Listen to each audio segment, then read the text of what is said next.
So guys, for today's video, tuturuan ko kayo kung paano magbayad ng mga inyong mga bills sa PLDT gamit ang inyong GCash at smartphone. Ayan. So dahil nag-due na yung natin, due date na yung PLDT natin, mag 1 month na, mag-proceed tayo sa pag-payment. So first, kailangan may legit na internet kayo para makabayad kayo o makapag-pay tayo ng bills through online. Punta tayo sa GCash, and then, open natin yung GCash guys. Ayan. Open lang natin. Ayun, nag-log out. Login lang natin para mag-proceed tayo sa next step. Ilapit lang natin yung natin.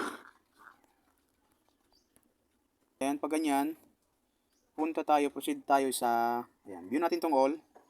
Ayan, kung makikita nyo sa ating screen, meron tayo ditong mga pagpipilian. So, punta lang tayo sa bills. And then, telecom. Sundan nyo lang to. Dito, type lang natin PLDT. PLDT. Ay, sorry. Ayun. PLDT. So, dito na papasok yung amount ng inyong payment or yung pagbayad nyo. So, for example, sa akin is 1,535 ata yun. Kasi 1,399 kasi first payment or first bill, meron daw silang charge. Hindi ko alam sa mga pwedeng charge pa ba yun.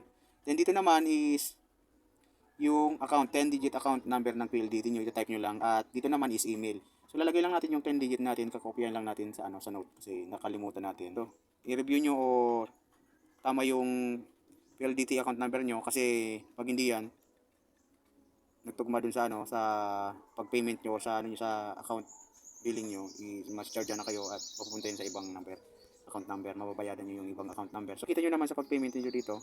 So pag sa notification or sa ito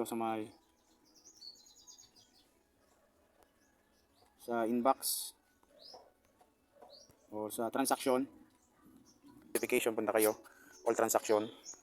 Yun yung previous natin ng June 5. Ayan, June 5 ba yun? Mag-payment tayo ng ito, 13. Ayan, 1399. Tayo sa bills, telecom, type natin PLDT. Ayun. Then 13 sorry. Monthly natin, payment 1,535. So, may charge ng 7 pesos. Account number, PLDT account number, type nyo lang 246810. Then email para mag-send tayo sa atin si GCash ng resibo. Ayan. So, ito yung yung confirmation na or yung na nagbayad na tayo. Yung proof na nagbayad na tayo kasi dito mag-send si GCash ng ayan, 246810. So, review lang natin ulit account number natin. Ayan. So, dito, your account number for recently approved is 0388659. Ayun. 0388659 246. So, pag tama, yung nyo, dyan tayo sa next. Ayan, proceed na tayo sa next. Then, ayan. Screenshot nyo lang yung resibo pag hindi lumabas. So, 1542. So, may charge ng 7 pesos. So, as you can see sa screen natin, confirm na natin guys para makapag-payment na tayo at hindi tayo maabutan ng cut-off o yung overdue. Para dire-diretso yung pag-connect natin at hindi tayo mag-disconnect sa ating PLDT. Ayan. So, 246810. So, make sure, tapusin nyo itong video na to para wala kayong ma-miss na or makaligtaan.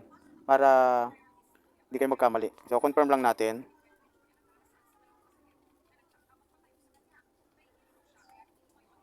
So, processing na siya guys para makita natin yun. Yung natin, download lang natin to. Yung resibo natin. Screenshot nyo kung walang download yan. Screenshot nyo lang guys para may proof kayo na nagbayad na kayo ng bills ninyo sa PLDT. Ayan, so hindi na screenshot. So download lang natin. Download nyo 3 times, 2 times. Ayun. Bumalik na guys pero nakapag-payment na tayo. So ayan GCash bills pay receipt. Ayun. So nag-send na sa atin si email, si GCash na tayo. So makikita nyo naman, nag-deduct na siya yung natin. Yung kanina yung natin, yung nasa 1.6 yung natin. Yung 1.6 plus yung laman ng GCash natin is nag-charge na siya.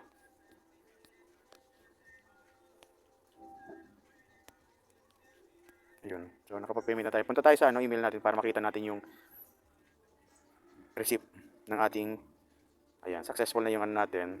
So may charge na 7 pesos. Screenshot lang natin.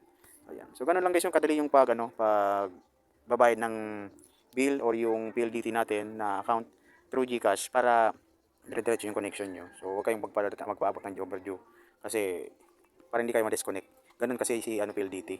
So mas better kung maagap para wala akong gagamitin sa mga computer shop. So di pwedeng magka-aberya yung nyo, yung computer shop nyo, yung com shop nyo kasi yun nga, doon nakasalalay sa internet provider yung nyo. So kahit ano man, hindi PLDT, kahit anong provider, internet provider, dapat maaga kayong magbayad ng bills or yung payment nyo para hindi magka-aberya yung shop nyo. So ganun lang guys. Maraming salamat. God bless.